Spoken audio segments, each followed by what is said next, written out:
दोस्तों, उत्तर प्रदेश पीसीएस का जो आपका एग्ज़ाम है 22 तारीख को, अब आखिरी क्षणों में आपको क्या कुछ करना चाहिए इसके बारे में थोड़ी सी यहाँ पर बात करते हुए चलेंगे। देखो, अगर आपने इंडियन हिस्ट्री की जो समरी थी, घटना चक्र की, और जो पॉलिटी की समरी थी, अगर आपने उससे पढ़ा होगा तो मुझे पूरा यकीन है कम से कम आपने 4 से 5 बार तो पूरी हिस्ट्री और पॉलिटी को रिवाइज कर ही लिया होगा। बाकी अगर आपने किसी और सोर्स से कराए तब भी आपने अपने एंड से तो सारी चीज़ें करी ही होंगी। ठीक है, अब ये आखिरी मोमेंट जो है, इस पर आपको सिर्फ और सिर्फ एक चीज़ पर यकीन रखना है कि आप जो है, जो भी आपने अभी तक पढ़ा है, जितना आपने मेहनत करी है, अब उसका फल आपको मिलेगा ही मिलेगा। ठीक है, आपको पॉजिटिव रहना है, बिल्कुल भी निगेटिव नहीं होना। ये आखिरी क्षण है, कुछ भी नया ट्राई मत करिए। कोई कुछ भी कहे कि नहीं ये 10 क्वेश्चन है इनको पढ़ लो, या ये 20 क्वेश्चन है इनको पढ़ लो, किसी को मत पढ़ो। जितना आपने पढ़ा है उस पर यकीन रखो। आयोग बिल्कुल भी आपके अगेंस्ट नहीं है, वो पेपर बना रहा है सबके लिए, और आपने जो पढ़ा है तो आपने पूरी अपनी एक प्लानिंग करी ही होगी, उस प्लानिंग के अकॉर्डिंग ही आपने तैयारी करी होगी। सो जब आपने अभी तक अपनी प्लानिंग पे भरोसा करते हुए आप आगे बढ़े थे, तो अब आखिरी क्षणों में भी घबराने की बिल्कुल भी ज़रूरत नहीं है। एकदम फ्री माइंड होके, पॉजिटिव होके, खुश होके बढ़िया से एग्ज़ाम दीजिए। कोई समस्या परेशानी वाली बात बिल्कुल भी नहीं है। दूसरी बात, एग्जामिनेशन जब आप देने जाओगे तो सबसे ज़रूरी काम ये है कि भैया जो टाइमिंग है, टाइमिंग को ज़रूर यहाँ पर आप दिमाग में रख के चलना कि आप एग्जामिनेशन सेंटर पर कम से कम 45 मिनट पहले वहाँ पर अवेलेबल ज़रूर रहिए। उससे ज़्यादा डिले मत करिए। ज़्यादातर लोगों के सेंटर दूसरे डिस्ट्रिक्ट में गए हैं। सो अगर हो सकता है, अगर पॉसिबल है तो भाई आप कल शाम को तक वहाँ पहुँच जाइए, ताकि रात में बढ़िया नींद ले लें और नेक्स्ट डे आप अच्छे से अपना एग्ज़ाम दे पाएँ। क्योंकि अगर सुबह सुबह आप पहुँचेंगे और फिर एकदम मतलब जल्दबाजी में पहुँचेंगे सेंटर पर, फिर बहुत ज़्यादा चीज़ें जो है आपके अगेंस्ट हो सकती हैं। ठीक है, क्योंकि एग्जर्शन हो जाता है जब आप ट्रैवल करते हो। सो उस सारी चीज़ से बचिए। सेंटर पर 45 मिनट्स पहले पहुंचिए। दूसरे डिस्ट्रिक्ट में गया है सेंटर, तो एक दिन पहले, मतलब कल शाम तक या रात तक आप पहुंच जाइए, ताकि भरपूर नींद ले पाएँ। कुछ भी नया ट्राई मत करिए। मेरा सजेशन तो यही है कि भाई इस टाइम पर आप किताबों को बंद कर देना चाहिए। जितना आपने पढ़ा है मोर देन इनफ है। अब कुछ बहुत ज़्यादा ट्राई करेंगे तो आपको वो और मतलब मेंटल प्रेशर देगा, जिसकी वजह से चीज़ें गड़बड़ा सकती हैं। सो बिल्कुल भी ये नहीं करना है। पॉजिटिव रहिए, अच्छे से एग्ज़ाम दीजिए। और यूपी पीसीएस में कम से कम अगर मैं बताऊं कितने क्वेश्चंस आपको करने हैं, सो 90+ क्वेश्चंस तो करने की ज़रूर कोशिश करिएगा, क्योंकि इससे नीचे तो कट ऑफ किसी हालत में नहीं जाएगी। वैसे अगर हम बताएं तो अभी तो देखो, कुछ भी कहना इसके बारे में कि कितनी कट ऑफ जाएगी थोड़ा हाइपोथेटिकल है, क्योंकि एग्जामिनेशन पेपर किसी ने देखा नहीं, टफनेस लेवल पता नहीं, फिर आप कैसे बता सकते हैं। बट अगर आप प्रीवियस ईयर्स में जो कट ऑफ गया है उसके बेस पर आप एनालाइज करेंगे, then you will get to know कि यार 90+ तो भाई बनता है, इससे नीचे तो मतलब समस्या है। ठीक है, अब ये 90+ तक कैसे अप्रोच करना है, क्या अंधाधुंध तुक्के मारें या फिर एक तरीके से हम आगे स्टेप बाय स्टेप चलें। सबसे पहले क्या करिएगा कि 15 मिनट में पेपर स्कैन करिए। पेपर स्कैन करिए यानी कि एक बार हर एक क्वेश्चन को देखते हुए चलिए। जो जो क्वेश्चंस पर आपको 100% यकीन है, टिक मार्क करते चलिए कि हाँ भैया ये वाले क्वेश्चंस तो हमें सबसे पहले अटेम्प्ट करने हैं। अब इसमें क्या होगा कि आप कम से कम, मुझे लगता है 50 से 60 क्वेश्चंस तक पहुंच जाएंगे, जहां पर आप श्योर शॉर्ट होंगे कि भैया इसका आंसर ये वाला है।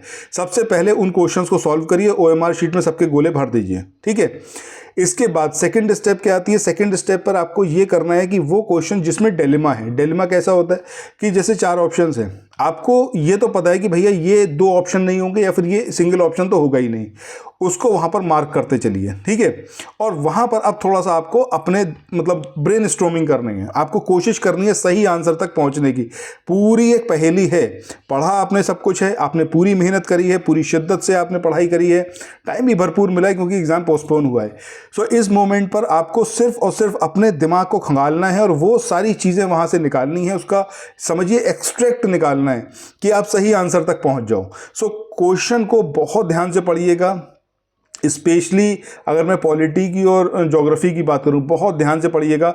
कई बार आपको ये दिखेगा कि इसमें से कौन सा नहीं है, या फिर कौन सा हो सकता है, या फिर कौन कौन से इसके अंदर सही हैं। ठीक है, जैसे ABCD 4 ऑप्शन दे दिया, आपको बोल दिया कि ऑप्शन A और B सही है या फिर B और C सही है। इस तरीके से थोड़ा सा लैंग्वेज पर ज़रूर ध्यान रखिएगा, क्योंकि कई बार ऐसा होता है 2 से 3 क्वेश्चन ज़्यादातर स्टूडेंट्स के सिर्फ इस वजह से गलत हो जाते हैं कि लैंग्वेज समझ में नहीं आती। बस एक सिंगल गो में हमने पढ़ा और हमने उसको कंक्लूड कर लिया कि हाँ भाई इसका आंसर ये होगा। ठीक है, तो वो काम बिल्कुल नहीं करना है। थोड़ा सा पेशेंस रखना है और क्वेश्चन को ध्यान से पढ़ना है।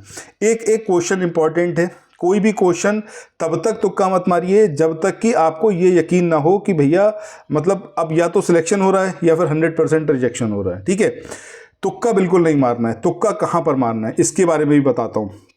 90 प्लस से अगर नीचे क्वेश्चंस आ रहे हैं, मतलब 85 से 90 के बीच में भी आ रहे हैं, तब भी तुक्का मत मारिए। ठीक है, वहां पर कोशिश उन क्वेश्चंस पे करिए जिनमें आपको डिलेमा की सिचुएशन है। अगर आप 80 से नीचे जा रहे हैं, जनरल कैटेगरी 80 से नीचे क्वेश्चंस अटेम्प्ट हो रहे हैं, भैया सारे कर देना, एक भी क्वेश्चन मत छोड़ना, 150 के 150 क्वेश्चन करना। और उसमें तुक्का भी अगर मारोगे तो तुक्का अंधाधुंध नहीं कि कहीं ए मार दिया कहीं बी मार दिया, नहीं, ये तरीका नहीं है। क्वेश्चन को जरूर पढ़ना और थोड़ा सा अपने दिमाग में खंगालने की कोशिश करना कि कहीं से कोई क्लू निकले, ताकि वो एक या दो ऑप्शंस को वहां पर खत्म कर पाए। जैसे ही वो खत्म कर देगा, यानी कि आपके सही आंसर तक पहुंचने की जो प्रोबेबिलिटी है, प्रायिकता है, वो बढ़ जाएगी। ठीक है, सो इस तरीके से तुक्का मारना है। ऐसे नहीं कि बस देख लिया कि हाँ ए बी सी डी बस मारते चले गए, ये बिल्कुल भी नहीं करना है। ठीक है, सो तुक्का तो पहली बात तो तभी मारना है जब 80 से नीचे हो गए आपके। अगर 80 से ऊपर हो तो तुक्का मत मारिएगा। जनरल कैटेगरी में ही बता रहा हूं मैं, बाकी ओबीसी एससी एसटी आप लोग समझ ही सकते हैं कि मैं क्या बताने की कोशिश कर रहा हूं। ठीक है, सो यहां पर आपकी कोशिश ये होनी चाहिए कि आपको पॉजिटिव फ्रेमवर्क के साथ में बने रहना है। अगले 24 घंटे के बीच में आपको एग्जामिनेशन हॉल में एकदम पॉजिटिव विचार के साथ में ही बैठना है। सही आंसर तक पहुंचने के लिए अपने पूरे दिमाग को खंगाल डालिए। पिछले इतने टाइम से जितनी मेहनत करी है, उस मेहनत का अब यहां पर निचोड़ निकलने वाला है एग्जामिनेशन हॉल में। सो यहां पर आपको खुद के साथ में जो है एकदम ईमानदारी बरतनी है, खुद के साथ में एक पॉजिटिव बिहेवियर के साथ में अब एग्जामिनेशन हॉल में बैठिए, सारे क्वेश्चंस को वहां पर सॉल्व करिए। बाकी चैनल को सब्सक्राइब कर लीजिएगा, नोटिफिकेशन बेल के आइकन को प्रेस कर लीजिएगा। और समीक्षा अधिकारी का जो हमारा बैच है, अगर आप चाहें ज्वाइन करना तो उसको बेशक कर सकते हैं। जिसने भी घटना चक्र की, जो इंडियन हिस्ट्री की समरी थी और पॉलिटी की जो समरी थी, जिसने भी देखी है वो समझ सकता है कि किस तरीके के नोट्स आपको प्रोवाइड करने जा रहे हैं हम, ताकि जो समीक्षा अधिकारी का पेपर है उसमें जब आप पेपर देने बैठोगे, टोटल 90 डेज का हमारा कोर्स रहेगा। इस 90 डेज में मल्टीपल टाइम्स हर एक चीज रिवाइज कर पाओ, इसी पर हमारा सबसे ज्यादा फोकस रहेगा। कंटेंट बहुत वाइड नहीं दूंगा मैं आपको, कंटेंट एकदम टू द पॉइंट दूंगा, और जो एग्जामिनेशन में आता है वो सब कुछ उसमें रहेगा। और सबसे बड़ी चीज ये रहेगी कि वो आपको फैसिलिटेट करेगा कि आप मल्टीपल टाइम्स रिवाइज कर पाओ।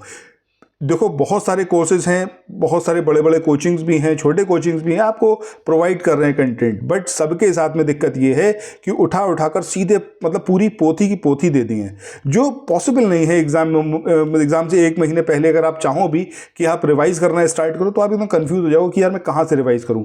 बट हमारे कंटेंट में अगर आपने नहीं देखा तो टेलीग्राम चैनल को ज्वाइन करिएगा। मैंने उसमें एक करंट अफेयर्स की फाइल भी शेयर करी है, जिसमें नवंबर दिसंबर का करंट अफेयर्स दिया हुआ है। एकदम मतलब सारी चीज़ें उसके अंदर है।